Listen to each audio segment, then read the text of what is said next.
Halo sahabat venue, edisi ngoprek kali ini saya bersama dengan Bapak Hariman, Direktur Utama Samudra Diam Praga. Sore Pak Hariman. Selamat sore. Kita rencananya pada sesi kali ini akan membahas tentang kolaborasi stakeholder melawan corona. Tapi sebelum itu mulai Pak, kita punya pertanyaan singkat Pak. Waduh. Yang harus Pak Hariman jawab dengan spontan gitu ya. Jangan susah-susah ya. Enggak. Udah kelamaan lockdown, jadi susah mikir. Silakan. Pertama Pak, siap ya Pak? Ya. Ada 3 pertanyaan aja Pak. Merah atau biru Pak? Merah. Adaptasi atau wait and see? Adaptasi. Virtual atau konvensional? Virtual. Oke.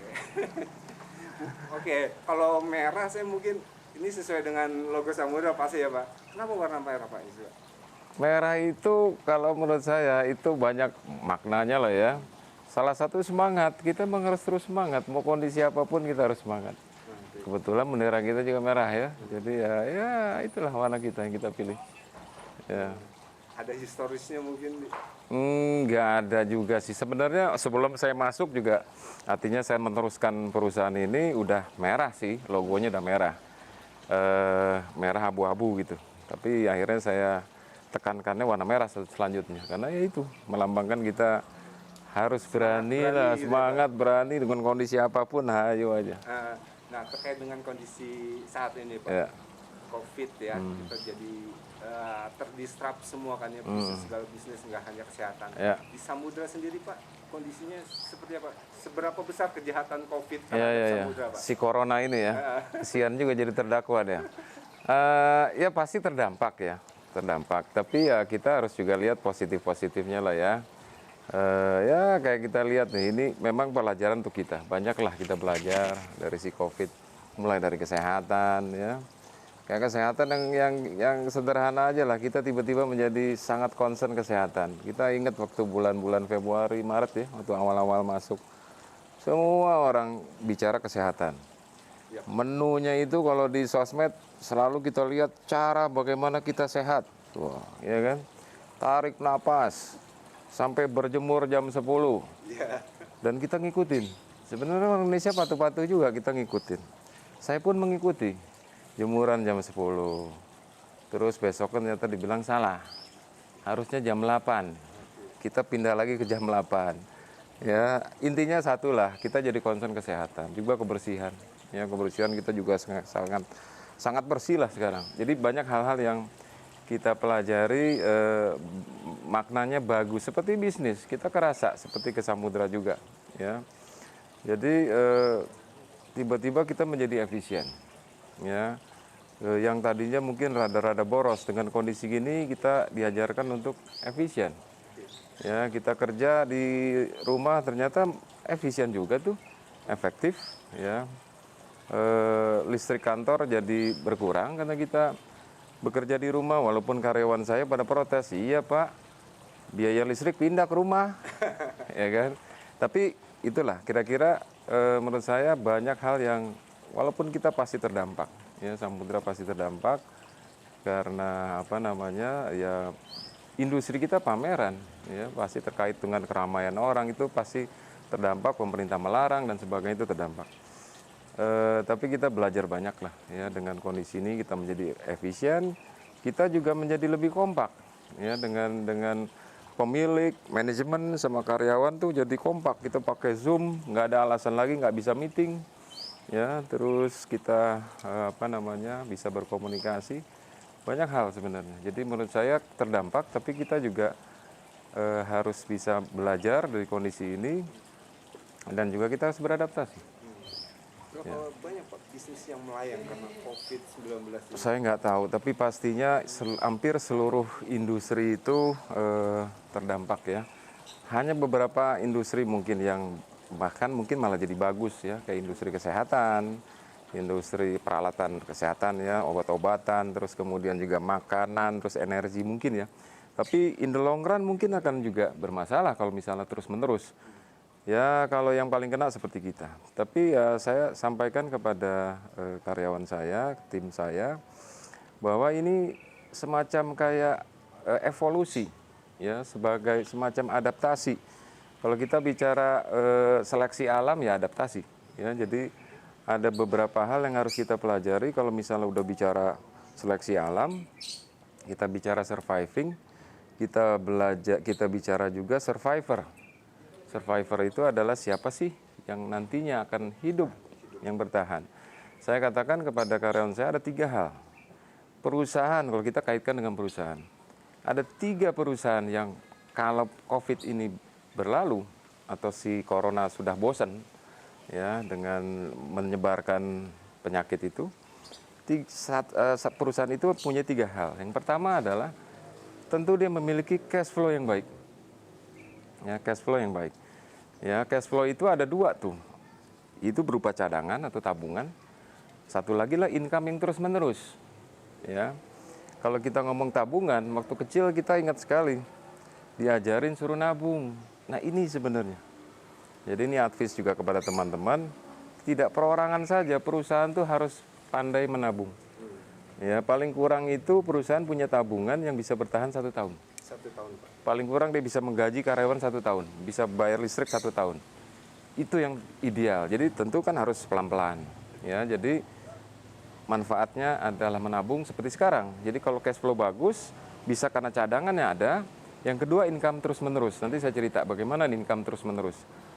Yang kedua itu adalah ciri-cirinya yang survivor. Itu adalah dia bisa beradaptasi. Ya, jadi begitu katakanlah si corona ini mengganggu pasar kita apa, pameran, ya kita harus berpikir selain pameran apa yang kita bisa adaptasi dengan situasi. Yang ketiga adalah tim yang solid. Jadi antara owner, antara si manajemen dan karyawan itu harus solid. Ya, kita harus kompak. Kayak sekarang ini kan saya bilang malah kita kompak. Ya. Walaupun karyawan bilang, si bos, kalau lagi normal aja, jauh-jauh nih, takut dimintain bonus kan. Gitu susah aja lu, manggil-manggil terus kan. Ya ini bercandaannya. Tapi intinya adalah solid. Jadi ada 3 hal itu. Itu yang saya terapkan kepada kawan-kawan bahwa nggak usah khawatir. Ya, sekarang kita harus punya tetap semangat. Ya, perubahan ini kita sikapi dengan optimis, ya, terus juga harus realistis, ya. Jadi akhirnya kita melis hal-hal yang kita bisa lakukan. Ini kembali kepada tadi cash flow, ya. Jadi kebetulan alhamdulillah cadangan kita lumayan, tapi tidak bisa kita terus-terusan mengandalkan tabungan, pasti habis. Masih perlu income ya, Pak? Iya dong, jangan mantap makan tabungan terus kan. Jadi kita harus berpikir bagaimana caranya kita dapat income. Nah, di sinilah kita melis, ya, karena kalau untuk pameran jelas kita nggak tahu. Semuanya hanya angan-angan, ya. Saya ingat sekali itu 3 bulan yang lalu kita kumpulkan ya melalui Zoom kepada karyawan. Gimana nih menghadapinya, ya. Ada yang berandai-andai, mungkin Juni Pak, mungkin Agustus, mungkin apa dan sebagainya. Saya bilang kita nggak bisa mengandalkan harapan-harapan itu saja. Dan saya paling nggak suka adalah kita mengharapkan orang lain atau kondisi. Kita harus bisa menentukan nasib dengan tangan kita sendiri. Itu prinsip saya. Walaupun kita nggak boleh melupakan yang menciptakan, ya. Menciptakan pasti number one. Jadi jangan sampai kita sombong. Tetap artinya kalau kita bicara dunia, ya udah kita jangan bergantungan sama orang, jangan bergantungan dengan harapan-harapan tadi. Kita yang harus bisa membuat harapan, kita yang harus bisa membuat opportunity. Sehingga kita melis, ya, kondisi itu, kita list apa sih yang kita punya. Ya, ternyata kita punya tenda yang tidak hanya untuk pameran.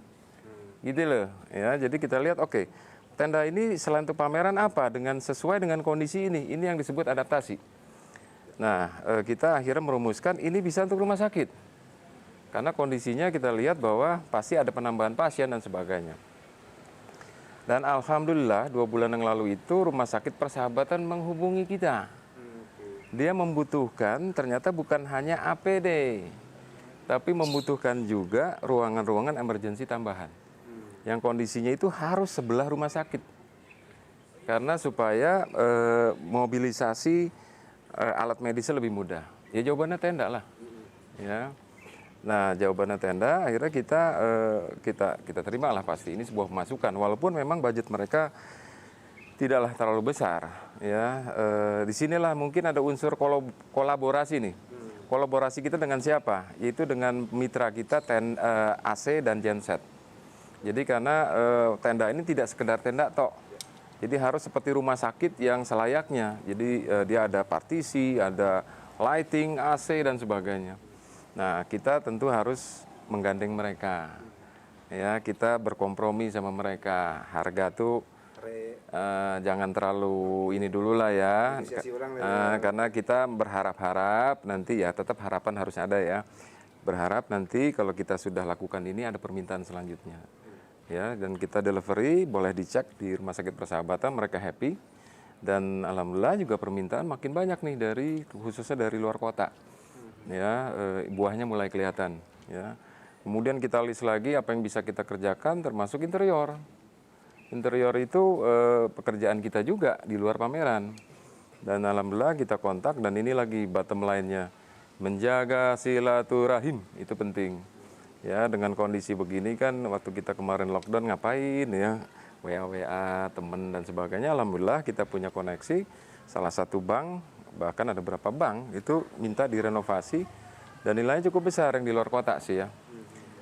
Cukup besar, dan ya problemnya kemarin cuma mobilisasi orang ya, karena masalah izin, tapi kita bisa tangani.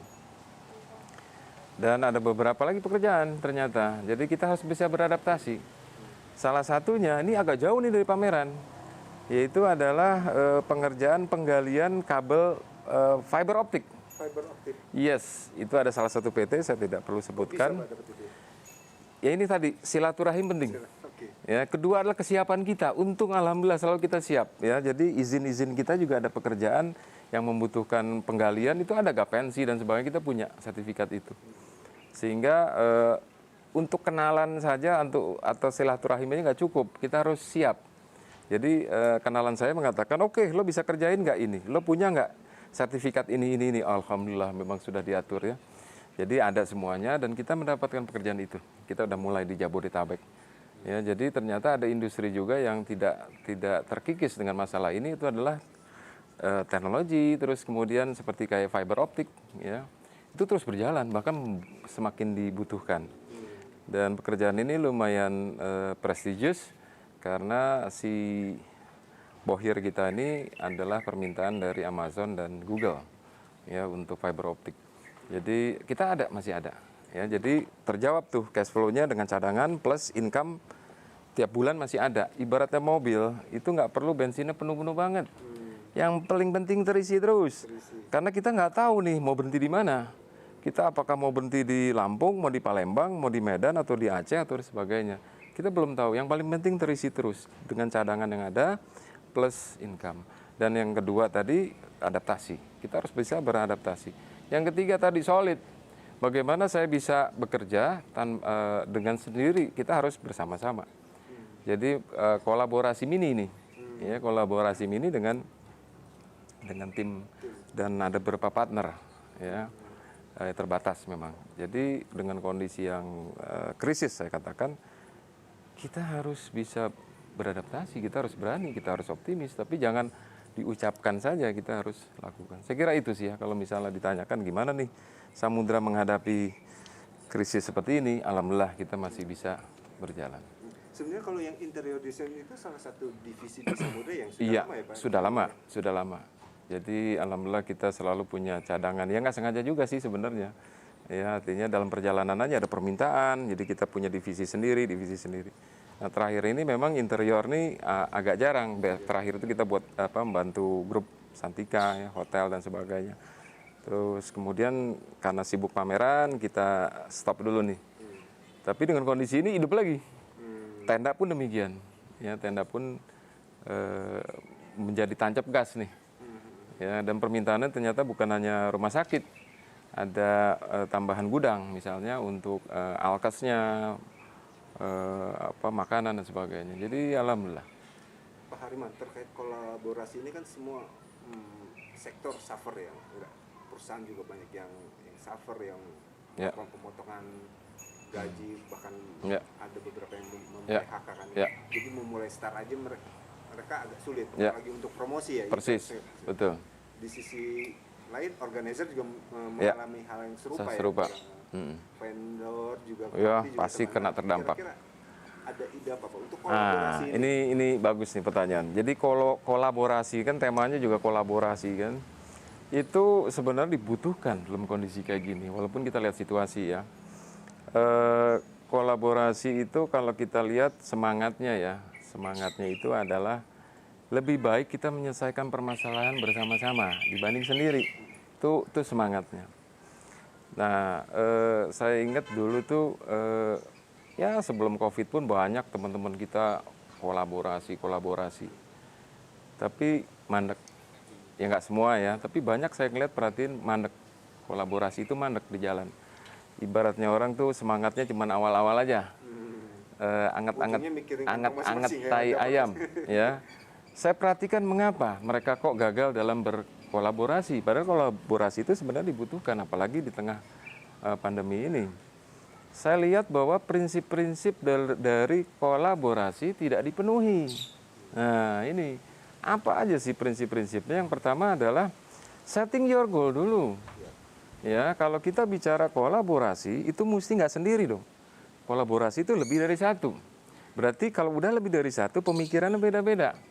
Nah, waktu setting goal itu sering nggak dibicarakan. Harusnya kita bicarakan dengan benar. Yuk kita synchronize dulu nih. Kan mimpi gua sama mimpi lo beda. Ya, jadi harus kita satukan. Ya, jadi itu yang penting. Ya contoh sederhana lah kalau saya lihat ya di WA group kita kan punya WA group teman-teman sekolah dulu, alumni. Wah itu kan, wah ini suntuk nih. Yuk kita jalan-jalan. Itu salah satu bagaimana kita mau menyelesaikan masalah bersama. Itu adalah masalah suntuk. Ada yang bilang ke sana, ke sini, ke sana, ke sini, banyak sekali. Mimpinya banyak. Habis itu nggak jadi. Karena kita nggak mau sinkronis, semuanya pengen. Nah, jadi itu harus kita sinkronisasi. Jadi nomor satu adalah prinsipnya kita harus setting goal dulu mau kemana dan kita mau ngapain gitu ya. Nah yang kedua adalah lagi-lagi ini lebih dari satu entity kalau kolaborasi. Itu kita harus setting lagi yang lain, itu disebutnya adalah mekanismenya gimana. Kan masing-masing ada ininya. Ada yang katakanlah ini mungkin banyak yang masih belum tahu MICE itu apa. Kan judulnya adalah kalau pembicara topik hari inilah kolaborasi stakeholder MICE melawan si corona ini. Ya. Nah, banyak yang belum tahu apa sih MICE. Ya, ada yang bilang malah MICE itu tikus apa? Ya. Itu MICE itu kan singkatan Meeting Incentive Conference Exhibition. Kalau kita bicara stakeholdernya siapa, di situ kita bicara ada PCO. Ya, yang ngurusin conference. Ada IO yang ngurusin pameran, kemudian yang punya tempat, apa venue namanya. Terus kontraktor seperti kita. Terus kemudian ada freight forwarder. Kemudian ada vendor lain, lighting, multimedia dan sebagainya. Nah, itu kan punya pemikiran masing-masing. Ya, jadi kita harus kalaupun mau kolaborasi, kita duduk bersama. Terus kemudian kita setting goalnya apa. Dan yang kedua itu adalah mekanismenya gimana, kerjasamanya kan beda-beda nih. Ya, yang ketiga, yang ini yang suka dilupakan juga compromise. Kompromi. Ini orang Indonesia bilang musyawarah untuk mufakat, mana ada? Kadang-kadang kita lupa. Itu kita kompromi, tidak ada lagi yang namanya egois. Kalau lo mau egois, lo keluar dari sini. Kasar begitu. Jadi harus ada kompromi. Kemudian yang keempat, nah ini lagi nih, jujur. Keterbukaan. Ya kita tahu lah ya, nih maaf nih kalau teman-teman IO lah ya. Saya juga pernah jadi IO juga kan, pengennya cari untung gede aja gitu. Ya silakan aja itu hak-haknya ya. Tapi dalam kondisi kayak gini kita mesti terbuka lah. Kita bisa ngitung kok cara menghitung IO itu seperti apa, PCO juga seperti apa. Kita tahulah biaya-biaya strukturnya. Nah itu mesti terbuka ya, hal-hal kayak gitulah. Nanti saya kasih contoh. Contoh bagaimana kita collaborate dengan cara sederhana gitu ya. Jadi itu harus ada keterbukaan dan kejujuran. Yang kelima itu adalah komitmen. Kalau semua ini kita udah ngomongin, nggak ada komitmen, percuma. Nah, kalau prinsip-prinsip ini semua kita jalankan, insya Allah kita bisa lakukan. Walaupun situasi juga harus kita ingat gitu ya. Contohnya adalah kalau kemarin ini sampai sekarang ya, kita kan belum ada kepastian. kita belum ada kepastian kapan pameran itu bisa dilakukan. Ya, semuanya kita dalam kondisinya penyakit H2C katanya. Harap-harap cemas. Berharap-harap, selalu bilangnya tuh supermarket udah rame, tuh mall udah dibuka, kebun binatang bentar lagi mau dibuka, berharap-harap. Tapi belum tahu nih, kita juga belum tahu jawabannya apa. Mungkin juga pemerintah lagi test the water. Dengan adanya begini, apakah pasien makin bertambah, makin parah, atau membaik, atau landai, dan sebagainya. Kalau misalnya memburuk, ya ada kemungkinan pameran tidak dilakukan. Ya, kenapa pameran tidak dilakukan, tidak dikasih izin sekarang? Saya nggak tahu, itu pemerintah yang punya hak, ya. Mengapa mall dibuka dan sebagainya. Mungkin karena protokol kita belum jelas? Enggak juga, mungkin karena exposure-nya. Jadi kalau pameran itu lebih terexposure gitu ya, mungkin ya, sehingga ini crowd, ya, jadi udah jelas-jelas tujuannya mau ngumpulin orang gitu ya. Jadi ini mungkin yang jadi pertimbangan pemerintah belum mengeluarkan. Nah, kalau kondisinya seperti itu, belum bisa pameran, tentu kita tidak bisa berkolaborasi dengan venue. Benar kan? Yang punya tempat. Ya gimana kita berkolaborasi sama mereka? Kalau misalnya pameran belum diizinkan. Yang memungkinkan kalau sampai diperpanjang, itu adalah virtual event. Ini sedikit intermezzo, walaupun mungkin nggak di topik kita, ada topik tersendiri. Karena ini kebetulan kita ada permintaan dari salah satu instansi pemerintah untuk mengadakan virtual exhibition atau online exhibition atau digital exhibition, apapun namanya, bulan September ini. Ini bisa memungkinkan nih kolaborasi nih antara si kontraktor dengan dengan IO, ya. Tapi ya maaflah teman-teman kita, venue kita nggak bisa pakai gitu ya. Begitu juga dengan mungkin freight forwarder, lighting, itu kita nggak bisa pakai. Multimedia ya tunggu dulu, kalau hardware-nya nggak perlu. Ya mungkin kalau software-nya atau apa mungkin kita butuhkan. Tapi itu pun tidak sederhana. Ya karena sampai sekarang pun kita belum lihat nih virtual exhibition yang sifatnya trade. Kalau untuk museum sudah ada dari tahun 2017 di Inggris, Louvre di Perancis, di Kanada, itu sudah ada. Kemarin di Bandung pun ada namanya virtual exhibition untuk batik. Ya, itu juga udah ada ya, tapi bukan transaksi seperti pameran yang offline yang biasa ya. Nah, ini yang jadi tantangan. Jadi menurut saya tidak mudah juga untuk saat ini karena dibutuhkan infrastruktur yang kuat, khususnya internetnya bagus, kemudian bandwidth-nya mesti besar, servernya mesti stabil. Walaupun kita bisa kerjasama dengan Zoom atau apapun platformnya ya, tapi itu juga tidak mudah. Mengapa saya katakan demikian? Memang kemarin untuk pembicaraan, loh kenapa kok sulit? Iya Pak, saya bilang satu perusahaan aja itu memiliki lebih dari satu produk, ya. Satu produk itu kita harus foto 3D. Kita nggak mungkin hanya foto biasa. Kalau gitu apa bedanya dengan Tokopedia? Apa bedanya dengan shop online yang lainnya? Namanya exhibition, kita harus mengeksibit sesuatu.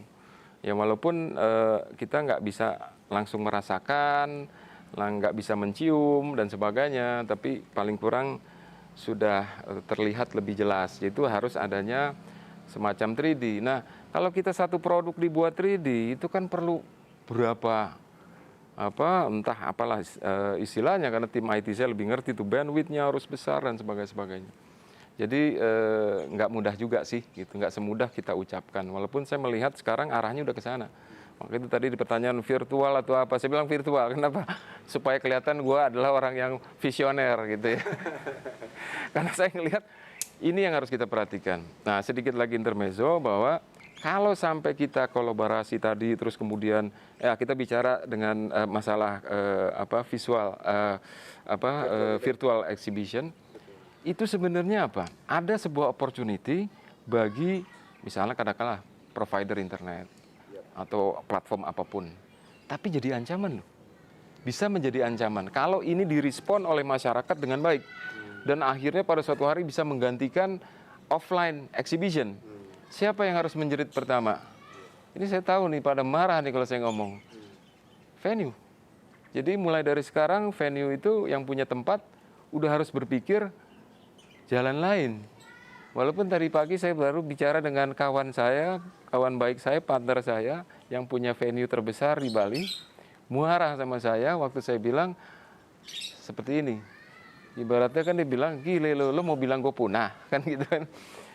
Nggak punah, saya bilang begini, ini suatu hari suka atau tidak suka, kita akan arah ke sana. Sehingga tempat nggak dibutuhkan lagi kan. Jadi venue nggak dibutuhkan. Tapi jangan senang dulu, kontraktor pun sama seperti saya. Itu menjadi sebuah ancaman. Kalau saya tidak cepat switch, saya tidak cepat beradaptasi. Ya, kalau sampai itu terjadi, nggak perlu lagi namanya kontraktor, konstruksi nggak perlu. Yang mau desain layout dan segalanya nggak perlu saya lagi. Kalau sekarang mungkin yang memahami adalah para kontraktor. Tapi nantinya tinggal di copy paste, orang-orang multimedia bisa melakukan sendiri. Siapa lagi yang terancam? Ya freight forwarder, ya lighting teman-teman kita, ya itu siap-siap tuh. Ya rigging, multimedia, ya yang punya hardware-nya itu harus siap-siap. Terus I.O. gimana? Jangan senang dulu. Saya bilang, I.O. itu kayak sekarang kita persiapan. Saya melihat bahwa kita nggak perlu kok ngelibatin banyak orang. Ini bisa perorangan loh. Ini bisa perorangan, saya bilang. Nggak butuh biaya besar. Jadi I.O. besar pun udah harus mulai berpikir. Namun saya katakan bahwa ini tidaklah instan. Ya, ini ada sebuah proses. Karena seperti ya kita lihat lah, kayak ada aplikasi GoMart. Itu kan kita memungkinkan kita belanja ke pasar, ke supermarket, tanpa harus kita ke sana, online aja. Dan aplikasi ini sudah ada sebelum COVID. Ya, tapi kenyataannya apa sekarang? Di tengah COVID pun, walaupun mungkin mereka transaksi naik, tapi kita pergi ke pasar. Saya kemarin sama istri saya ke pasar Majestic, masih rame. Ya, supermarket masih rame. Jadi artinya tidak secepat itu juga sih. Ya, jadi ada jarak, ada waktu, ya, yang masih kita bisa beradaptasi. Terus kemudian apakah pameran offline itu benar-benar akan hilang? Saya kira sih enggak. Ya, tapi akan mau nggak mau kita agak tergantikan. Ada alternatif lain. Contohnya kayak koran itu dulu iklan di surat kabar. Kalau kita mau masang itu satu halaman black and white 100 juta dulu ya. Sekarang mungkin nggak segitu lagi. Karena ada alternatif promosi tempat lain. Ya, begitu juga dengan pameran. Kalau ada virtual marketplace ini tidak hanya offline exhibition, tapi bisa juga menjadi virtual. Jadi kita harus siap lah ya, bahwa kalaupun tidak punah, berkurang pendapatan kita kalau hanya mengandalkan offline exhibition. Mungkin memang benar ya Pak, harus di hybrid ya. Jadi karena bagaimanapun kan ada yang berpendapat ya, kita bagaimanapun kita makhluk sosial, perlu bertatap muka gitu ya. Hal itu penting, tetap penting, yang nggak mungkin menurut saya tergantikan. Jadi saya ingat sedikit intermezzo juga. Saya tuh tahun 90-an saya ingat Asperapi, waktu itu saya masih pengurus, diundang sama Menteri Perindustrian waktu itu almarhum Tungki Ariwibowo. Ternyata beliau itu sangat visioner. Dia memanggil kita, salah satu topiknya adalah para pelaku exhibition harus berhati-hati. Karena waktu itu fiber optik baru di-develop, belum dipakai tahun 90-an ya. Udah. Jadi Pak Tungki bilang suatu hari pertemuan, meeting ya, terus kemudian pameran itu akan tergantikan. Saya mungkin karena masih muda ya, Mas. Jengkel saya. Tahun 92, 93.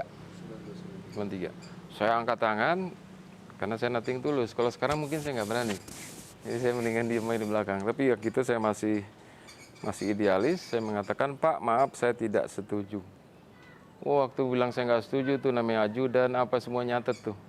Ini siapa nih orang ngomong? Jadi saya bilang, you cannot shake hand with yellow pages. Mungkin milenial nggak ada yang tahu namanya yellow pages itu apa. Jadi kurang lebih lo nggak bisa salaman sama buku kuning. Dulu kalau telepon itu ada buku kuning, isinya tuh iklan. Apa aja ada. Sampai cari jodoh juga ada kali di situ, komplit banget. Ya, kalau lo mau cari bini yang jadi cicak ya, saya bilang nggak juga sih, cicak jelek sih. Cari yang lain ya. Tapi intinya adalah memang kita suka tidak suka sebuah evolusi telah terjadi.